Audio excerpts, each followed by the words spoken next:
Ketika ada orang salah paham tentang wali, ya wajar, nggak ada masalah kok. Dari dulu juga begitu kok. Dari dulu sampai sekarang juga begitu. Waliullah itu selalu bersembunyi. Ketika engkau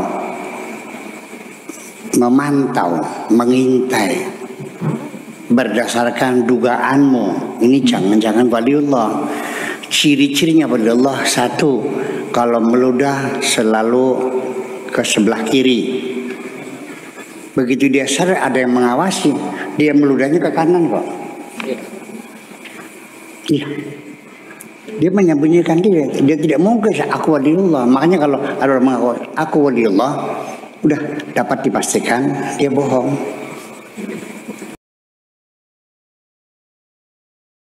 Makanya saya langsung, Islam belum sempurna, supaya mereka sadar. Karena mereka meyakini sudah sempurna, maka semua isi kandungan keputusan hukum-hukum agama yang berlaku berjalan sampai 1400 tahun sampai sekarang itu sudah sempurna. Tidak boleh dibatalkan, tidak boleh direvisi, tidak boleh disempurnakan, dan tidak boleh diganti. Tetap berlaku sepanjang zaman. Karena mereka meyakini Islam sudah sempurna, maka perbudakan adalah boleh. Ketika Arab Saudi melarang perbudakan, mereka demo. Kenapa melarang perbudakan? Padahal Allah tidak melarang perbudakan. Saya mau tanya pada Anda dulu. Anda yakin Tuhanmu memperbolehkan manusia dijual? Al-Qurannya ada kok. Boleh nggak beli cewek di pasar? Wa in khiftum alla ta'dilu fa wahidatan aw ma malakat aymanukum. Boleh nggak beli? Enggak. Sudah sempurna, ya berarti boleh. Negara boleh melarang. Sudah sempurna. Jadi anak perempuan kita dikawinkan umur 5 tahun dikawinkan.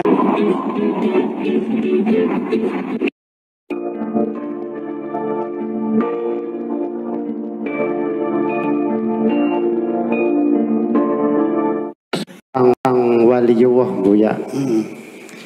Mohon maaf, di luar sana banyak yang disebut waliyullah yang bertingkah aneh-aneh dan pengikutnya merasa berlebihan menghormatinya. Bagi saya yang orang awam dan orang yang sering Buya pakai logika dan suruh mikir, saya agak aneh Buya.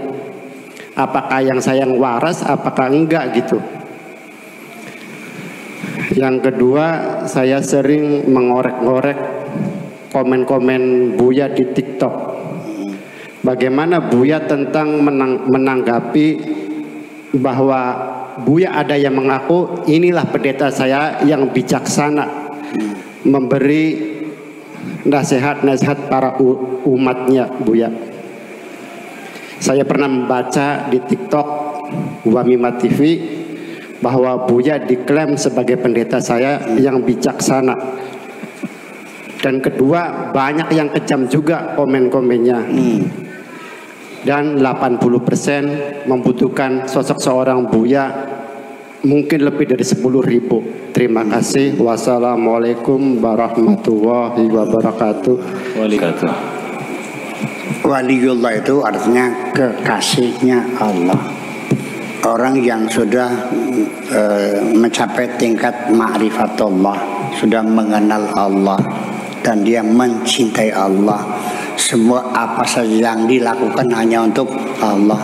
Ketika dia menolong kamu juga, dia tidak pernah berharap mendapatkan imbalan apapun. Jadi kalau seorang waliullah masih mengharapkan murid-muridnya memberi pelayanan kepada dia, atau bawa kitabnya, entah nyupir mobilnya atau mencucikan bajunya, pengabdian dari santri-santri, ya amit-amit ya. Waliullah tidak pernah mengharapkan imbalan dari siapapun. Satu cirinya itu. Jadi artinya bahwa ketika ada orang salah paham tentang wali, ya wajar, nggak ada masalah kok. Dari dulu juga begitu kok. Dari dulu sampai sekarang juga begitu. Waliullah itu selalu bersembunyi. Ketika engkau memantau, mengintai berdasarkan dugaanmu, ini jangan-jangan waliullah. Ciri-cirinya waliullah, satu, kalau meludah selalu ke sebelah kiri. Begitu dia sadar ada yang mengawasi, dia meludahnya ke kanan kok. Iya. Dia menyembunyikan dia tidak mungkin aku waliullah. Makanya kalau ada orang mengaku aku waliullah, udah dapat dipastikan dia bohong. Kalau ada yang wali asli, Bapak wali, ya nggak mungkin dong. Iya saya wali, nggak mungkin dong. Nah, wali-wali daya ya iya. Wali murid, wali santri, wali kota, wali apa lagi? Wali nikah. Wali pendidikan. Wali nikah. Wali nikah. Kayaknya itu macam itu. Kemudian saya tidak pernah menanggapi apapun yang mereka katakan tentang saya. Ya sudah selesai. Saya juga baca, tapi yang saya ceramah Anda hebat. Tetapi yang paling senang adalah orang Nasrani. Dia bilang, ini pendeta ya. Iya. Kemudian lagi apa lagi? Itu murtad bisa kurtung. Terus baca syahadat lagi. Ya ada. Ada nggak? Iya. Terus silahkan. Engkau bicara apapun bebas. Dan aku tidak akan membantah apapun yang kau katakan. Aku hanya meminta kepada Allah, ya Allah berilah mereka hidayah. Itu saja. Karena bagaimanapun kalau orang itu memang sikap hatinya bermusuhan, ya kan, nggak usah Anda ngumpulin dalil, percuma. Betul nggak? Ketika engkau sengaja memusuhi aku, untuk apa aku ngumpulin dalil? Iya. Dan tidak mungkin ketika aku digigit anjing lalu anjing itu aku gigit lagi. Nggak mungkin dong. Ya, saya minta ya Allah, saya telah menyatakan kepada Allah, pada Tuhanku, ya Allah ampunilah mereka karena aku sudah memaafkannya. Berilah mereka hidayah. Itu saja. Sebab ini masalahnya bukan orang itu datang baik-baik klarifikasi kepada saya, apa betul Buya Syakur mengatakan Islam belum sempurna? Ya betul. Mana buktinya? Kan baik-baik.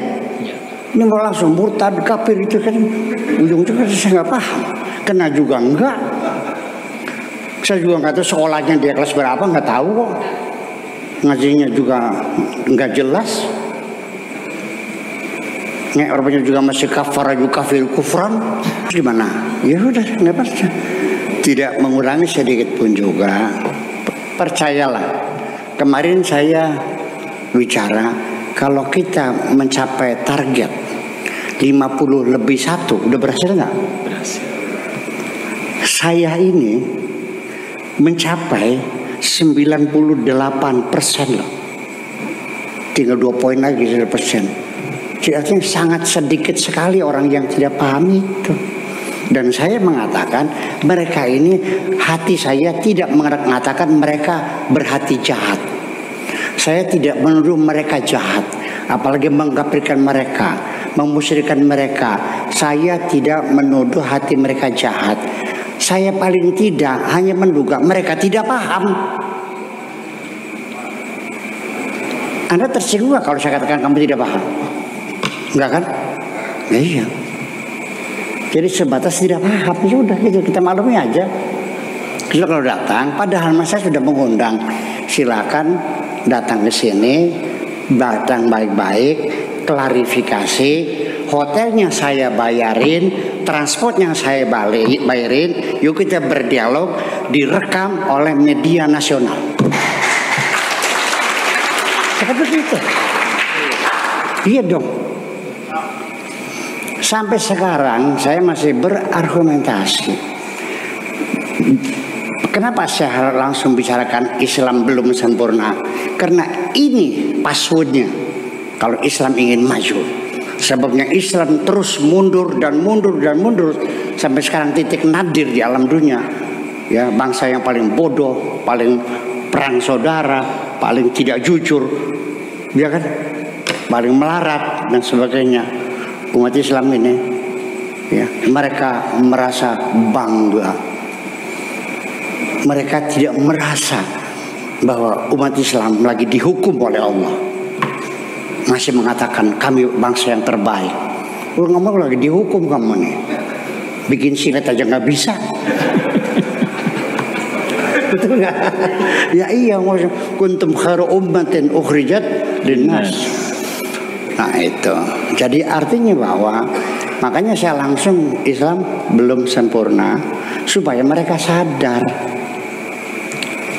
Karena mereka meyakini sudah sempurna, maka semua isi kandungan keputusan hukum-hukum agama yang berlaku berjalan sampai 1400 tahun sampai sekarang itu sudah sempurna.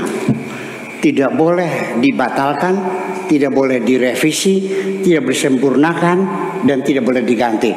Tetap berlaku sepanjang zaman.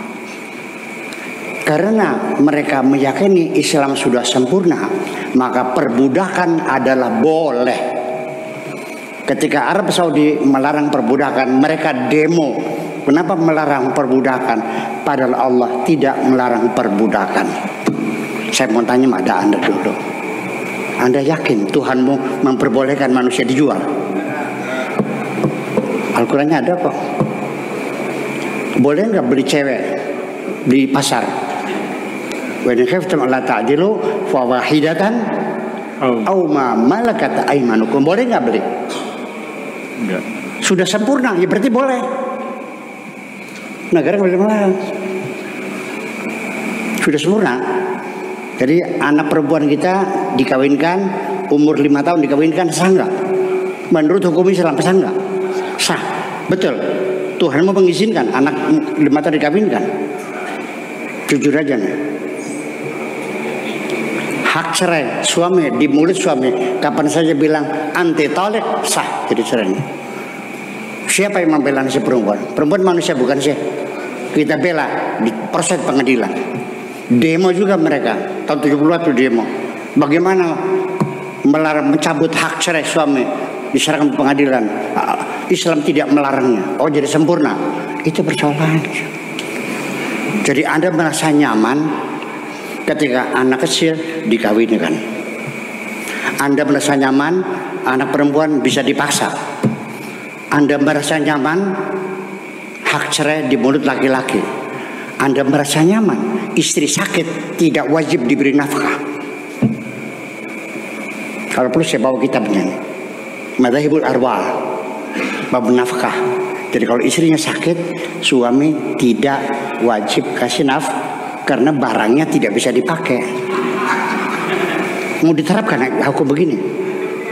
Mau diterapkan? Perbudakan boleh. Lalu mau diterapkan, umirtu an uqatilan nas hatta yaqulu la ilaha illallah.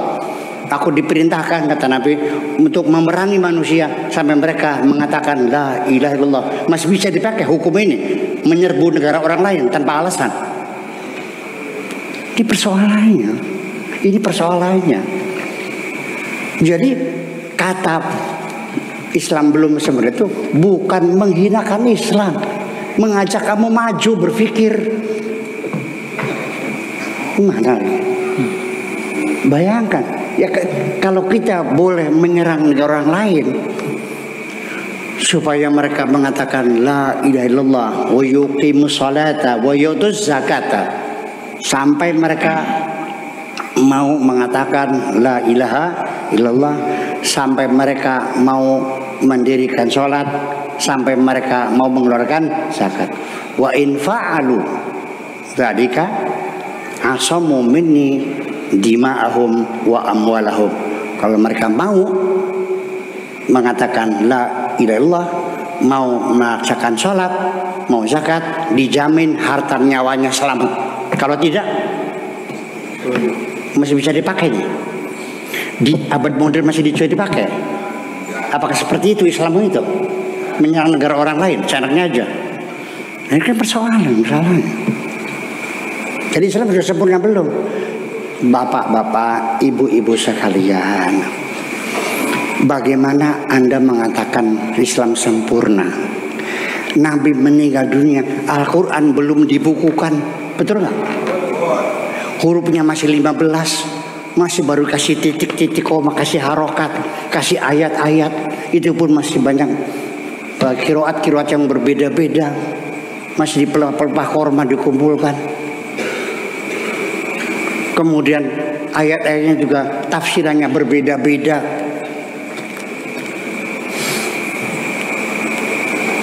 Kalau ia memang sempurna, kita nggak usah ibadah yang lain. As-sholatu imaduddin, sholat tiang agama. Yang paling penting katanya sholat itu nggak? Kenapa sholat kita tidak sama?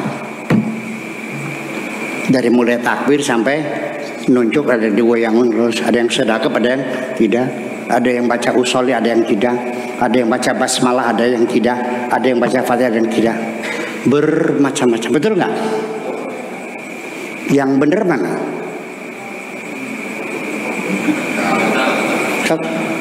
Imam Syafi'i, Maliki, Hanafi, Hambali. Yang benar siapa?